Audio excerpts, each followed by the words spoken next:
The absolute Green Martian is back with John, and they are in for some absolute insanity as despair reveals the truth. John runs down the street. Tyler and Bridget are under the control of the White Martian. He knows that now. The Green Martian is with him once again, having recently been rescued from the mysterious agency that had captured him. But now, John also has despair floating over his shoulder, whispering in his ear. "We're near the end now, John. Just a little farther," the dark entity says with a smile that spreads like cracks over his face. The world around them is cracked as well. The Green Martian's side is bright and colorful. Despair's side is dark and rainy. Both entities can see into his mind. They peer into his memories, seeing things from his past that brought him to this moment. The Green Martian sees John's father as a person of comfort and safety, looking at happy childhood memories. But despair looks at the memories from when John's father was dying, pointing out the smell of death and the bored look on the nurse's face. "Can you do something about this guy?" John asks. The Green Martian reaches for despair, trying to hold him back, but the dark entity can't be held down. The two begin to scuffle as John continues to walk down the street. He passes an old, run-down movie theater, not noticing the movie posters feature some familiar faces from the past few hours. The agents pull themselves from the very ideas of the movies, stepping out into the real world. "You're not going anywhere, traitor," the G-Man snaps as he raises his pistol and opens fire. Meanwhile, in the home of Bridget and Tyler, Bridget is moving around the house, trying to clean up. She sweeps up discarded junk food and fallen cigarettes. Smoke drifts through the house, clogging up the air. Bridget looks up to see all of Tyler's new friends. They are strange creatures of different colors, their body masses shifting. They drink, laugh, and smoke. They stuff their mouths full of food that falls onto the floor. She tries to listen to what they are saying, but they don't speak in words, just with the vague sense of ideas and thoughts. She stands and tosses the contents of the dustpan into the garbage before lighting her own cigarette. She thinks Tyler is doing fine, but she isn't sure. Smoke begins to drift from her ears, and for a moment, it is the multicolored smoke of thoughts and feelings. She thinks of John and how she would love to talk to him. Nearby, Tyler looks up from his toys, white smoke drifting from his eyes, ears, and nose. He smiles slightly as the smoke begins to drift towards his mother, overtaking her multicolored smoke with his own and converting it to white and gray smoke. Bridget inhales deeply and her thoughts of John drift away. Everything is okay. Tyler is happy. Back on the street, the Green Martian steps in. He lifts up his hand to stop the red, white, and blue bullets fired from G-Man's gun. Agent Lowe steps to the side and raises her weapon as she reaches for her cell phone. "It's too powerful. Have to isolate it from the host. I'll call in," she starts to shout. But a blast of red vision slams into her and knocks her away. Her pistol tumbles through the air, and John quickly catches it. He notices that the Green Martian is feeling something a lot like rage. Perhaps it learned it from him. But with the Green Martian distracted, despair is at his shoulder once more. "Hey, remember this true blue gem?" Despair whispers. Memories shift again, and John remembers placing his own gun against his head. "Thought you'd be doing the world a favor. I think you had the right idea." Despair cackles. The Green Martian keeps fighting, hitting G-Man with a blast of energy as he whirls and grabs Agent Rainbow, throwing him against a wall. Despair wraps an arm around John's shoulder. "I was going through something, but I'm over it now. That was John snaps at him, but Despair shakes his head. That was you almost offing yourself, John. That was your partner and mentor betraying you, destroying your life. John pushes him away and raises the weapon. Get out of my head! You're twisting things! The Martian's here to help. We see people's goodness, humanity, beauty of human beings. Humanity being better, John stammers, but Despair smiles wider.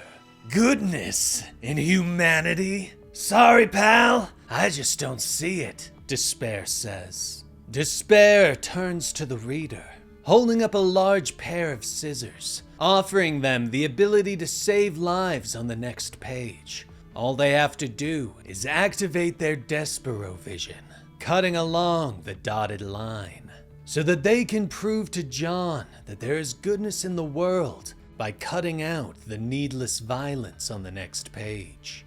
But we don't do it. After all, who would cut the pages out of their comics? G-Man keeps firing, his red, white, and blue bullets ripping into the Martian. John fires at Despair, his rounds passing through the dark entity and slamming into innocent people on the other side of the street. People we could have saved. John watches as the multicolored smoke of their lives drifts out of them. A totally avoidable tragedy. Oh, the humanity. Maybe you can pretend it never happened. You're good at that, Despair cackles. He grabs John's head and forcibly turns it. He forces John to watch as the Martian grabs the red, white, and blue streaks from G-Man's bullets and wraps them around him like strings, controlling him like a puppet, forcing his hand up and directing the next bullet from the gun into his forehead. John's eyes widen as Despair tries to show him who the Martian really is. Meanwhile, Bridget is walking through the halls of her smoky home. She looks around in confusion. She remembers there being doors in the home, but everywhere she turns, it's just blank walls. Finally, she sees a window. She really just wants a breath of fresh air. She reaches for the window, but it refuses to open. The smoke seems to be holding it closed. Suddenly, something begins to tickle her nose. She has a moment of clarity as green smoke drifts around her. It breaks through the clogging smell of the white smoke. It smells like green thoughts. Fresh cut grass, the way forward, and a single thought: escape. Bridget turns and begins to follow the smell, and suddenly, a door drifts out of the white smog. A hammer is drawn, and glass is shattered. Back on the street, the Martian turns his vision on Agent Rainbow. The ideas and notions of the war begin to solidify from the multicolored smoke. But this time, the soldiers turn their weapons on Rainbow. Hey, wait! I can admit I got caught up in a power trip, Agent Rainbow says as he raises his arms in surrender. But the soldiers open fire. Nearby, Despair puts a hand on John's shoulder and motions to the Martian. You think you're better off with him, the living green glob? Despair asks. John nods numbly, remembering that a person is made of their choices. But Despair can hear the thoughts. He leans in close. No such thing, Red. Think back. The coffee shop, Despair whispers. Images of that day drift through John's mind. He didn't choose to go into the coffee shop. It was the green smoke that called to him, took the choice away. No! Get away! John yells, pushing Despair aside and trying to run. But Despair is there at his ear, whispering, Go on, John. Look back on your life. See what was always there, what you were missing. He's been with you since the day you were born. Every decision you thought you made. He made it for you. That green and red thread running through your head. Despair cackles. The images come, and John looks back through his life, realizing that the Martian was always there. The Martian turns to Agent Lowe, but she escapes, leaping through the idea of an army recruitment poster.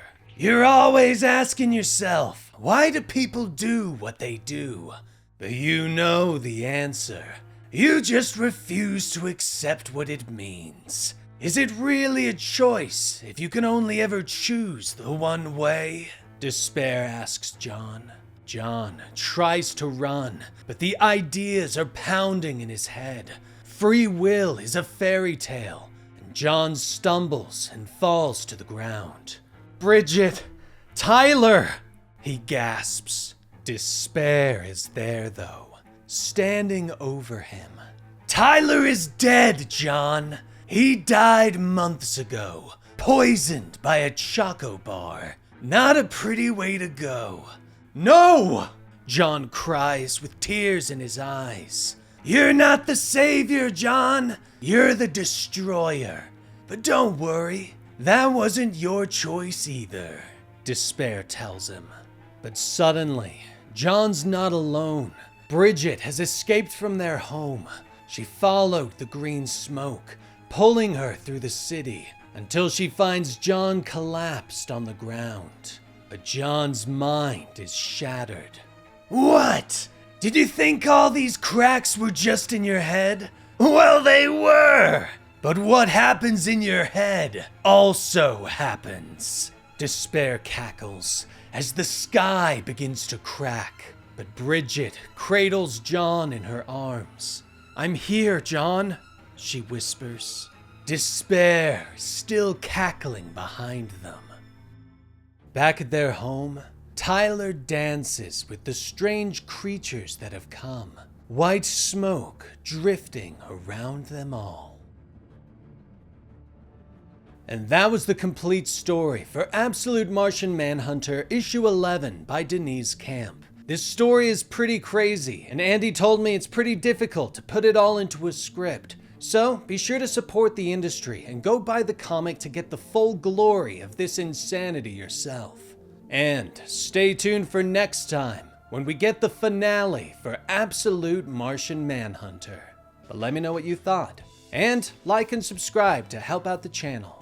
I'm Dan with Comicstorian, and we will see you next time. Rest in peace, Benny.